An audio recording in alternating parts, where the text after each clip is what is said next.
Hi, this is Ram Gopal Verma and congratulations to iDream for reaching 1 million subscribers. ఇకపోతే వరదాపురం సూరి గారికి పరిటాల సుందమ్మ వర్గానికి ఎప్పుడూ కూడా యుద్ధ వాతావరణం, ఎప్పుడు రాళ్ళు విసురుకునే ఉంటారు. అది చిన్న మనస్పర్ధ, అది రాకూడదు, మన వచ్చింది, దాన్ని వెంటనే క్లియర్ చేయడం కూడా జరిగింది. ఆ రోజు జరిగినటువంటి పరిణామం ఏదనేది ఇది బాధాకరం. ఎందుకంటే పార్టీ కూడా, సీఎం గారు కూడా చాలా దాని మీద కోప్పడడం జరిగింది. వెంటనే మాకు కూడా ఇంటిమేట్ చేసినప్పుడు ఆ రోజు క్షణికావేశం చెప్పాను నేను. క్షణికావేశాల్లో కొన్ని నిర్ణయాలు చేయడం అనేది, ఆవేశం అనేది తప్పుదోవ పట్టిస్తూ ఉంటుంది. మళ్ళీ ఎప్పుడు ఆవేశం తగ్గుతుందో వాస్తవాలు అర్థమవుతుంటే వెంటనే వచ్చి మళ్ళీ దాని మీద వారు సంజయ్ చెప్పుకోవడం జరిగింది. దాని ఇక మీదట మళ్ళీ అటువంటి రిపీట్ కావని చెప్పి కూడా చేయడం జరిగింది. ఇద్దరికి కూడా కూర్చొని నేను చెప్పాను, మేము కూడా మాట్లాడి సునీతమ్మ గారు కావచ్చు, సూరి గారు కావచ్చు, శాసనసభ్యులుగా వారు, మంత్రిగా వీరు హ్యాండ్ ఇన్ హ్యాండ్ జిల్లా అభివృద్ధికి, నియోజకవర్గ అభివృద్ధికి పనిచేయాలని చెప్పడం జరిగింది. వారు కూడా చాలా సంయమనంతో విని ఈసారి అటువంటిది రిపీట్ చేయమని చెప్పడం కూడా జరిగింది మనని. ఇకపోతే అనంతపురం జిల్లాలో ఒక కీలకమైన నియోజకవర్గం, లెజెండ్ బాలకృష్ణ ప్రాతినిధ్యం వహిస్తున్న హిందూపూర్ నియోజకవర్గం.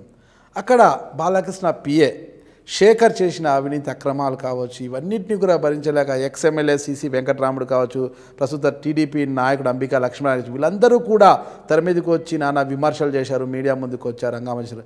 ఇదంతటితో కూడా పెద్ద అగాధం సృష్టించేసింది హిందూపురం రాజకీయాల్లో. ఇది ప్రస్తుతం పిఏ శేఖర్ని కూడా తొలగించేశారు. అంటే ఈ పరిస్థితుల్లో లెజెండ్ బాలకృష్ణ కూడా డిసెంబర్ నుంచి కూడా ఇటువైపు అనంతపురం జిల్లా వైపు తొంగి కూడా చూడడం లేదు. ఈ పరిస్థితుల్లో బాలకృష్ణకు మీరు ఏమన్నా సజెస్ట్ చేయగలరా? అంత ధైర్యం ఉందా?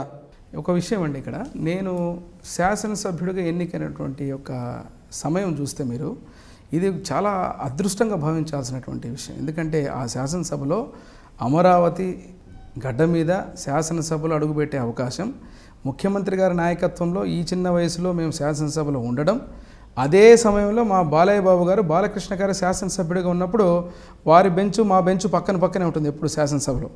ఈరోజు ఈ విషయం మీద అనుకున్నప్పుడు, వారితో మాట్లాడినప్పుడు ఎప్పుడైనా కానీ, నేను మొదటి రోజు నుంచి శాసనసభలో బాలయ్య బాబు గారితో మాట్లాడినప్పుడు ఎవ్రీ సింగిల్ సెకండ్ మినిట్ కూడా హిందూపూర్ అభివృద్ధి గురించి ఆలోచిస్తారు. ఆయన సినిమాల్లో బిజీగా ఉన్నా ఏదైనా కానీ నా నియోజకవర్గం నెంబర్ 1గా ఉండాలి. లేపాక్షి ఉత్సవాలు కావచ్చు, వేరే రోడ్స్ కనెక్టివిటీ కావచ్చు, డ్రింకింగ్ వాటర్ కావచ్చు, లేకపోతే ఇంకొక ఇండస్ట్రియల్ డెవలప్మెంట్ కావచ్చు. శాసనసభలో బ్రేక్లో కూడా మేము ఎప్పుడు మాట్లాడినా నేను ఈ పని చేయాలి, ఆ పని చేయాలని.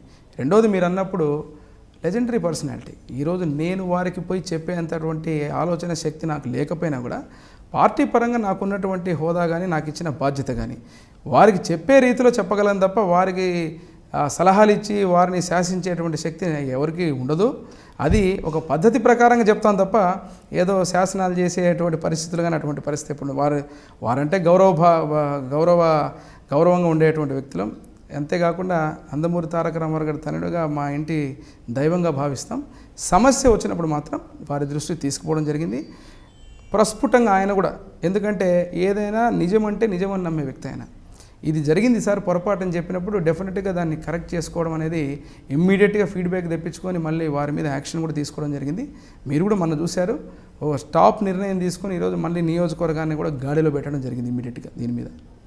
ఇకపోతే దివాకర్ రెడ్డి గారు 2019, ఇకపోతే జేసీ దివాకర్ రెడ్డి గారు రాజకీయాలకు రామ్ అంటున్నారు, ఇక రాజకీయాల్లో నేను ఉండను అంటున్నారు. ఇది వాస్తవమేనంటారా?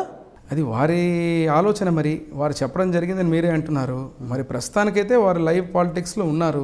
మరి రాబోయే భవిష్యత్తు వారు చెప్పిన మాట మీద ఉంటారనేది భవిష్యత్తు నిర్ణయిస్తుంది. ఎలా ఉంటుంది 2019 ఎన్నికలు? 2019లో జేసీ దివాకర్ రెడ్డి గారు కుమారుడు జేసీ పవన్ కుమార్ రెడ్డి గారు అరంగేట్రం చేయబోతున్నారు, ఎంపీ అభ్యర్థిగా బరిలో ఉండబోతున్నారు. ఆయన నిలబడితే ఎలా ఉంటుందంటారు?